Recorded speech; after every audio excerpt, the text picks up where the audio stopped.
Constantine, for welcoming me. And I want to thank you also for creating, like an entrepreneur, this new podcast. Shared micromobility is a totally new industry. And I think, if there's someone like you who can tell the story from the inside and really talk and interview all the people that today are building this new shared micromobility world, I think, maybe it will be a piece of history in a few years. So thank you, Constantine, for that. Well, the goal is to actually tell how it all started, because, most of these big companies started little. And most of them all know each other because we all started with Segway ES4. not DOTT. Exactly. That's why DOTT is different from others. Yes. And that is what I want to talk about, right? So please, before we go into the crazy growth of the industry, a lot of things happened. Tell me a little bit about your backgrounds. I know you have some background in supply chain as well. And I think you can see it as well in the way DOTT differentiated at the beginning. You guys had a very strong team, with each team member having their own input. So tell me a little bit about you, but I want to know about your entrepreneurial story as well, because most people who will listen to this podcast know that as an entrepreneur, it's really a 24/7 job. You really give your life, and you have to be a little bit crazy, but also passionate. That's why Bike Twitter is very, passionate on Twitter. So please tell me a little bit about your drive and passion. Yeah, so obviously it's very difficult to give a full picture of me in a few minutes. But at first I'm French. I come from Normandy, from Le Havre, which is a sea town, port, which was communist actually for a very long time. Really?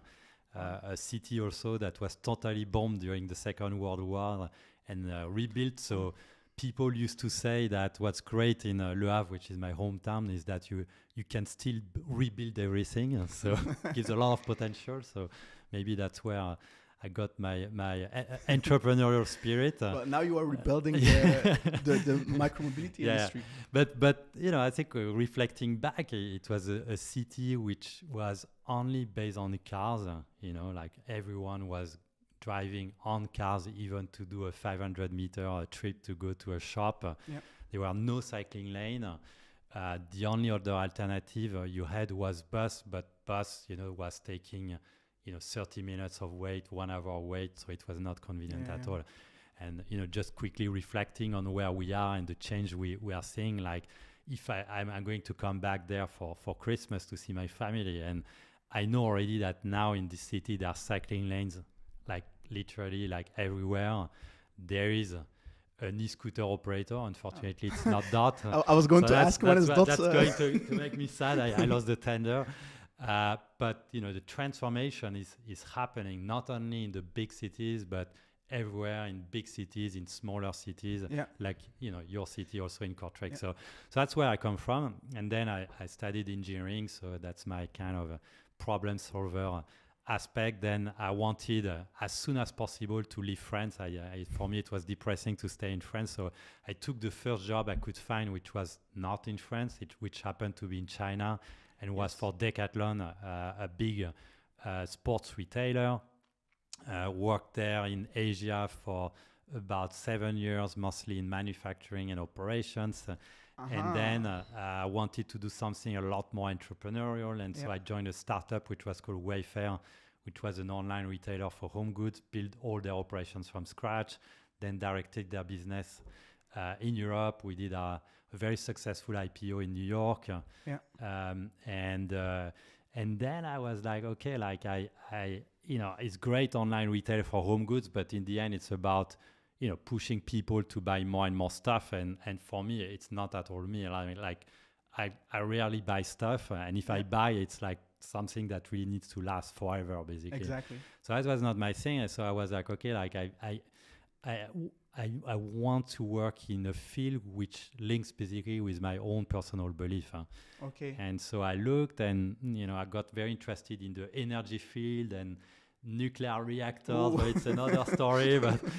But I got also very interested in mobility or micromobility, because around what time was that? That was in 2018, actually, beginning 2018.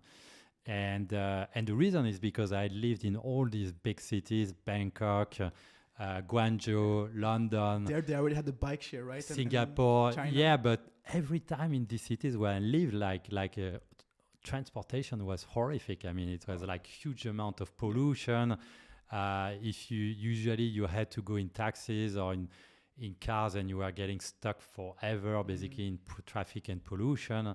And if you were using public transportation, it was also usually not a very nice experience. And so I always thought, like, why are not people using, like bikes or things like that? And in 2018, when I was looking around, I got in touch with the people from OFO, the shared bike operator, Chinese, right? Yeah, exactly. And I got really interested and really curious, because what's great, and I think they totally transformed the industry, and our industry today is because of what they did, right? Exactly. But what they did is really leveraging IoT technology with the to and smartphones, basically, to enable people with their smartphones to unlock bikes in the streets, track them, manage a fleet, and then let them lock it, right? And this was transformative, and I saw that. I was, wow, like this could be a great way to get a lot of people to use bikes in the cities, without having them to own or maintain basically a bike. And this is how I got into the shared micro-mobility industry initially with OFO. And then I saw all the problems that existed with OFO.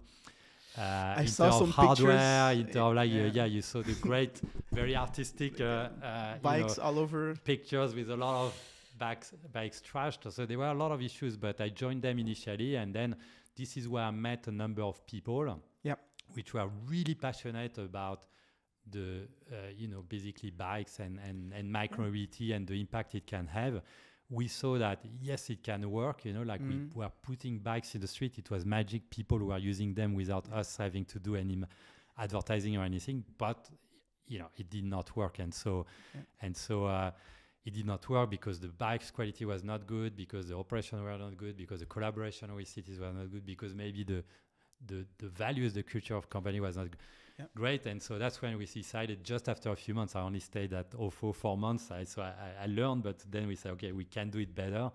Let's build DOTT as a European player, specialized in shared micro-mobility, and which aim from the beginning is to be a responsible operator. So that's a little bit my story. Sorry if it was a bit longer.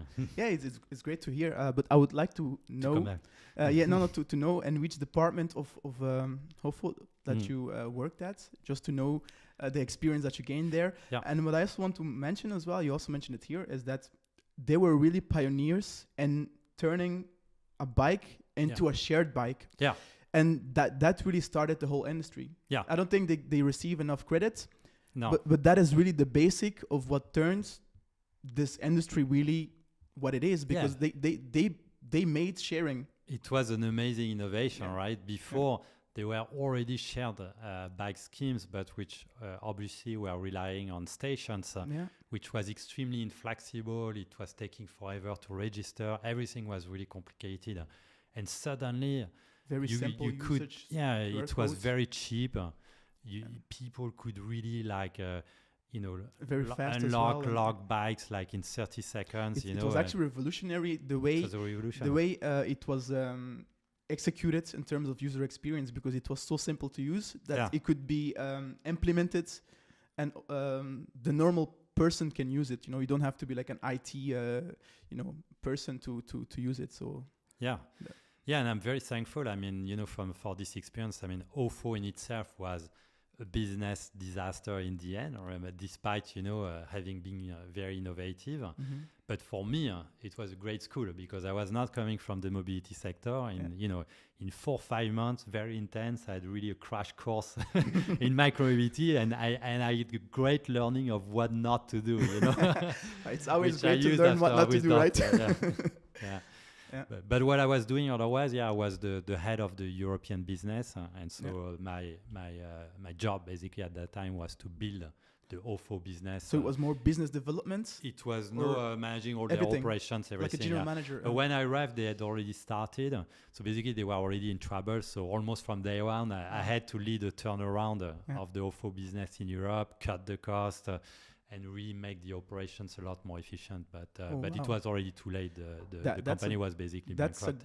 That's a great learning school, knowing that you founded DOTT right after, right?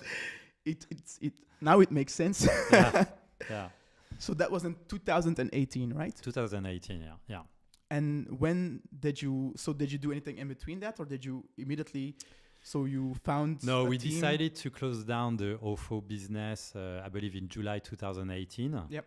In the same time, we are so frustrated that we could not make like the shared bike dream happen with OFO, that with a number of the people from the OFO team, we said, okay, let's do it ourselves. And so we started the project of DOTT in July 2018, officially August 2018. We incorporated the company beginning of October. We raised, and then we launched operations in February 2019 in Brussels. So it went very quick. Yeah.